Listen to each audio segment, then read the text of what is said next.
the promised land. Where is the promised land? Canaan. But they did not enter the land at the time. Moses and Moses' generation did not enter the Canaan. Why? The reason why? Bible says disobedience, distrust, and Moses upset. Let's have a look at number. Sorry, Chris. Sorry, it's not working. Please help me. Oh, now it's working. Okay, thank you. But the Lord says to Moses and Aaron, because you did not trust in me enough to honor me as holy in the sight of the Israelites, you will not bring this community into the land I give them. Because you did not trust in me enough to honor me. Sadly, Moses was the leader, amazing leader, to lead his people from slavery in Egypt into Canaan, but his generation, including Moses, didn't enter the land because distrust and disobedience. But on the other side, it's not sad because God prepared next generation. Do you know that name of the next generation? The leader of the next generation? Yeah? Josiah, you're the next generation, right? Joy and Deborah, you might be the next generation for Chesthill Baptist Church. Amen? Like Joshua and Kelly. God raised Joshua and Kelly and next generation to lead the Israelites to enter into Canaan. Moses sent, how many people, that spy, that? So now can you imagine that? This is the Canaan. The Israelites, they try to cross the river into Canaan. The river here, and they stay there. This is Canaan. Moses needed to send the spy to have a look at what it looks like inside, what Canaan looks like, how many soldiers there, how many giants there, what it looks like. That's why Moses sent how many people? 12 people. 12 people. But they went there as a spy, they have a look at inside and they came back. 10 spies report to Israel like this. Anyway, this is 12 spies. Okay? 10 spies said they spread among the Israelites a bad report about the land they had explored. They said, the land we explored devoured those living in. All the people we saw there are of great size. We seemed like grasshoppers in our own eye. They think they looks like grasshopper. Do you know grasshopper? They are big and small like that. That is real. I don't deny that is a real, truth. So we look at the same today. Another 2 spies whose name Joshua and Caleb said like this differently. Can you imagine that? They knew the fact. They already saw the same magic 10 spies, but their saying is very different. Let's have a look. Number chapter 14, verse 7 to 9, and said to the entire Israel assembly, the land we pass through and explore is exceedingly good. If the Lord is pleased with us, He will lead us into the land, a land flowing with milk and honey. It's a very good parable, very good picture, very good word. A land flowing with milk and honey. This is because this promised land. God wants them to go there. I'll give you this land. Verse 9, only do not rebel against the Lord. Because God's saying, you go and conquer this land. That's God's commandment. So that's why only do not rebel against the Lord, and do not be afraid of the people of the land. Big giant, strong soldier, great size, and then, because we'll devour them. Their protection is gone, but the Lord with us. Do not be afraid of them. We need to get clue from this passage. 10 spies, they saw what they saw. They said what they saw. They were a great size. We looks like a grasshopper. We cannot conquer the land. We have to stay back, move back. But the 2 spies, Joshua and Caleb, no. This is God's promised land. We have to conquer this land. This is so good. This is a land flowing with milk and honey. If we will listen to, if we trust the Lord guide us to enter this land. Because the Lord, our shepherd, is with us. Do not be afraid of them. Because God will fight, they're in front of us. When all be above us, God will fight us. Can you see the difference? 10 spies, 2 spies. Can you see the difference? Very different saying. So which one are you going to choose? So 10 spies, they said, we have to move back. Yeah, move back this way.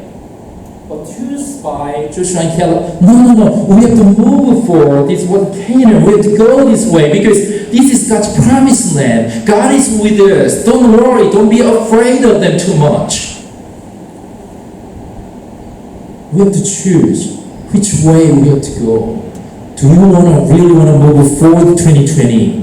Do you really want to move toward God's vision 2020? Or, Pastor David, I'm not well. I have a lot of problem in my life. I can't move forward. It's okay, I'll pray for you. I bless you. And I'll wait for you to move forward together. So, God gave me vision, gave us our vision. And let me talk about vision later. But we need to move forward together. We have to encourage each other. I understand that you are not well and you have a lot of problems in front of your life. But Bible said, don't be afraid of them in a constant problem. Rather, look at Jesus.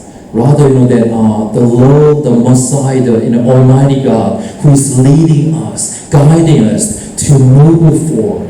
Amen? Which one I want to choose is our choice in these years. Even though I want to move forward, I want to take you to Canaan, but people who are not well or not following, we cannot move forward. But I pray for you, bless you. The Bible said, don't be afraid of any concern. Rather, ask God and trust the Lord who can lead us, guide us. Amen? Do you understand what I'm saying? So far, so good? Yeah?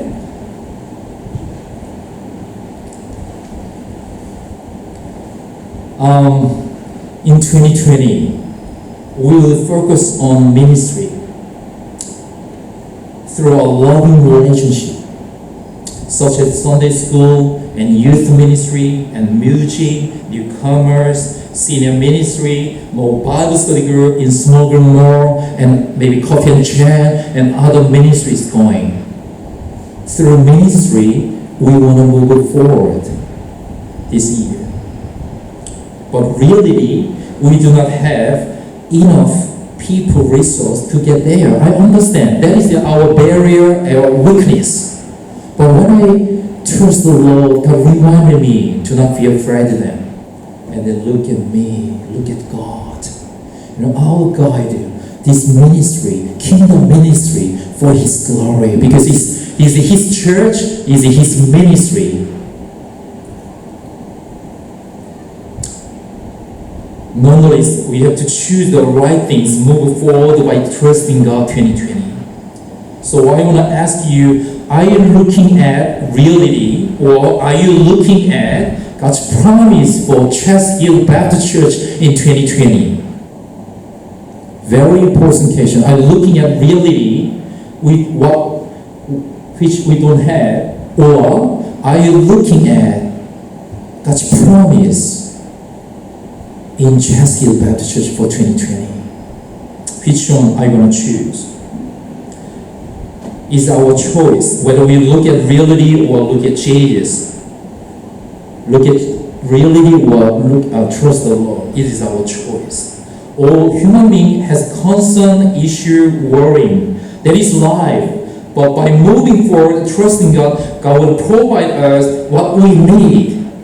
He will teach us, train us, patience.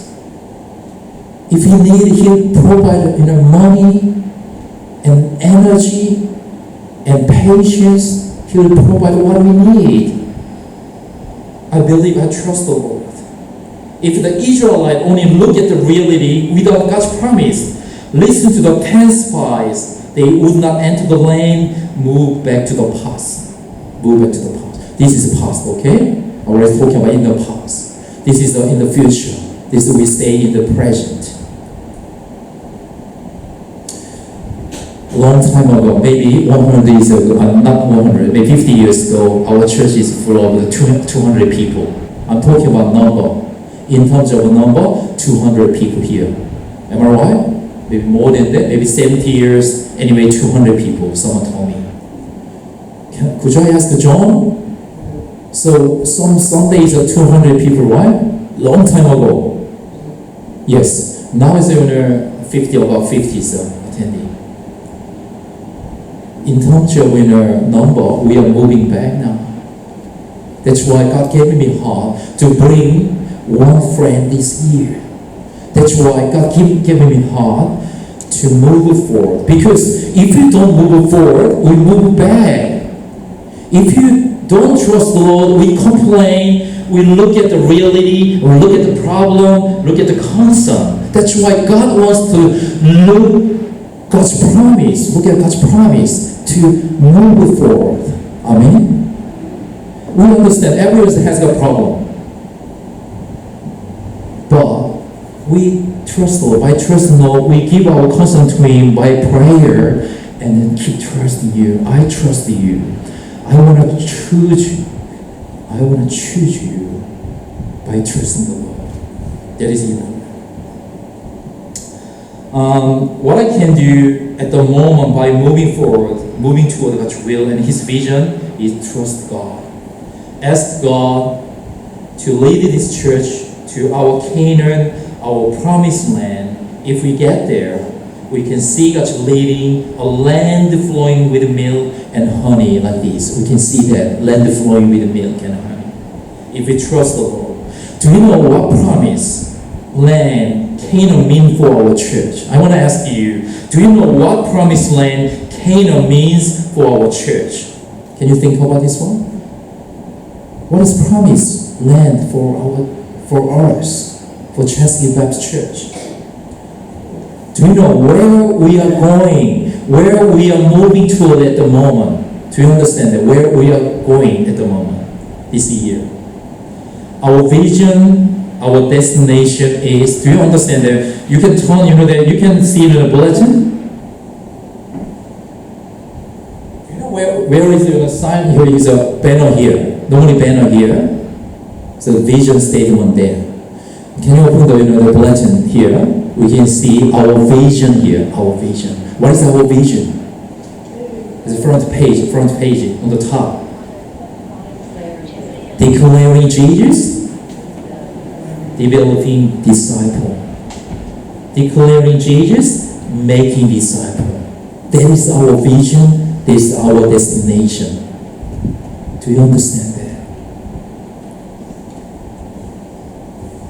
Ultimately, all ministry, youth and Sunday school and music, everything, all major ministry, all ministry are for making disciples and declaring Jesus.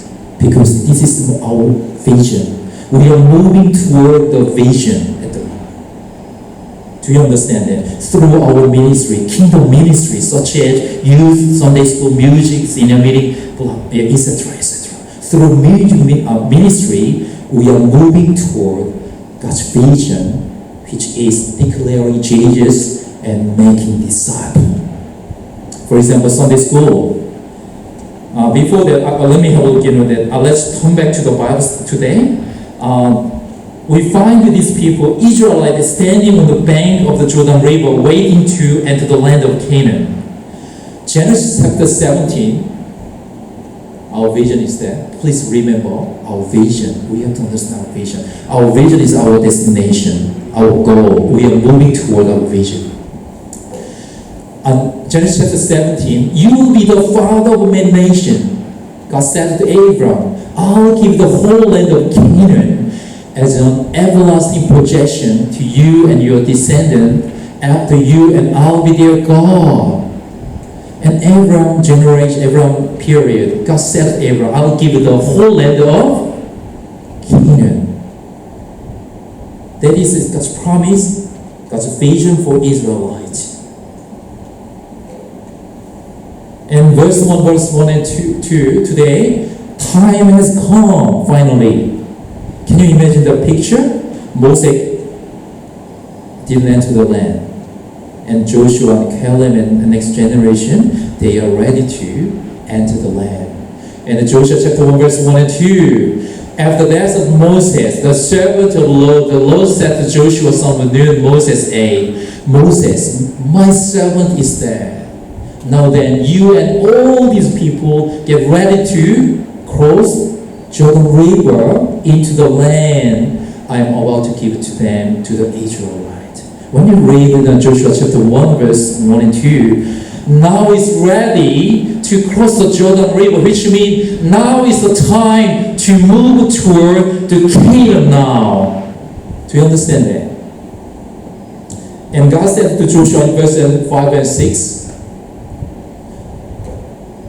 now is time to move toward the Canaan. And then God said to Joshua and his people, that is important. How can we move toward the goal and vision? And God said to Joshua, I'll be with you. I'll never leave you nor forsake you. Next one is important. That's why the highlight. Everyone say. Could you say one more? Because you will lead these people to inherit the land I swore to their ancestors to give them. That is very important. Be strong and courageous. Be strong and courageous. We have to understand that God did not say Joshua to raise a powerful army to fight against the Canaan soldier. God didn't say like that. Rather, God teach Joshua to have a strong, courageous heart to move toward Canaan. God said to Joshua and his people, be strong and courageous. You need to have a strong heart, courageous heart to move toward. Because heart is important. That's why I want to ask you, are you ready to move forward with confidence, with a brave heart, with strong heart, with a courageous heart, even though there is some problem, some concern in your life? Are you ready to move forward with a strong and courageous heart now? With the same heart, same mind, we cannot move forward. Let's go this way. Let's move forward. I'm taking you. And this way, with the leaders, you don't follow Pastor David, I'm not ready, I'm not well, I have concern of an issue, I cannot move forward. It's okay. We cannot move forward. Just stay here in the present. Don't move back. Stay here. And then read God's word. Joshua chapter 1, verse 1 to 9. What God is saying. God is saying to you, be strong and courageous. Don't look back. Don't look at the reality, problem, concern. Rather, look at God's promise in a promised land by moving toward God's vision. What is God's vision? God's vision is to declare Jesus and make a disciple through our ministry, children ministry, and youth ministry, music and ministry. Almost there.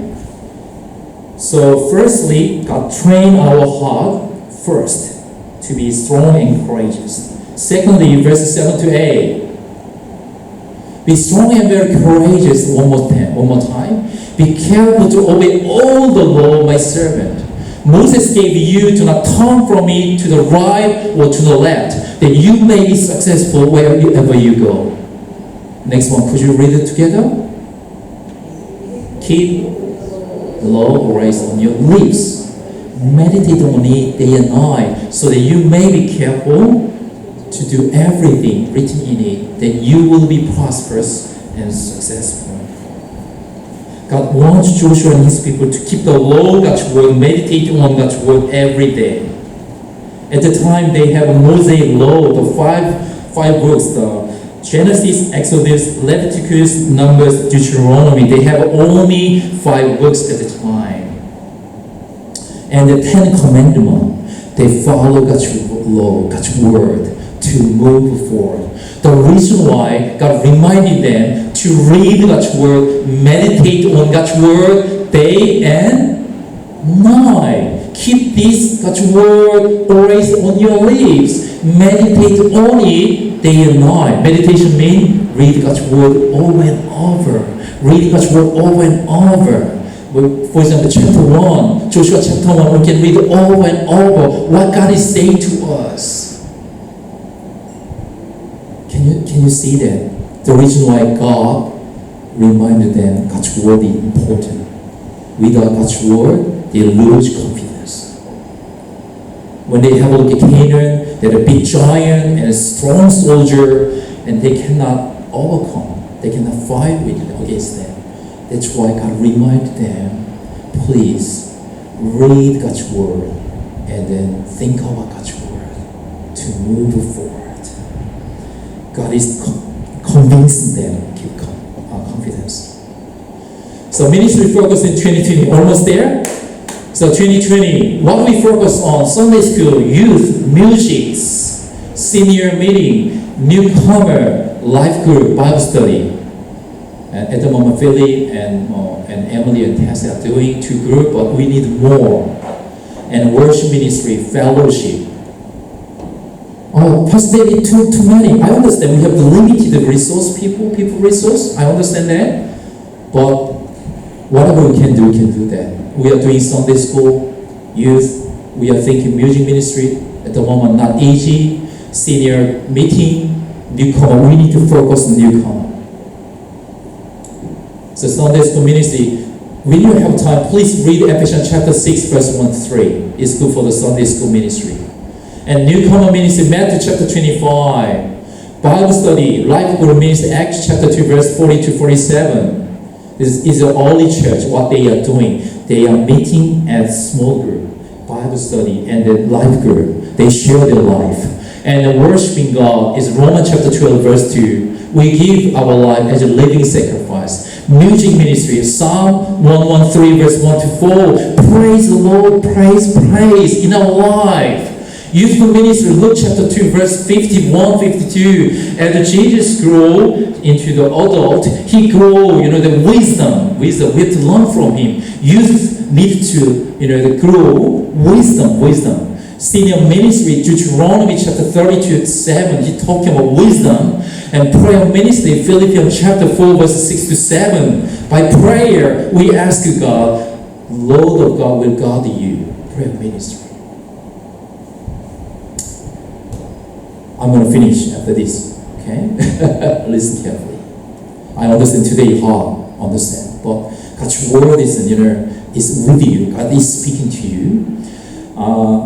Many kids play soccer. Eh? Who like to play soccer? Ooh. Okay? All five. One day we can play together, right? I like. In the grassland here.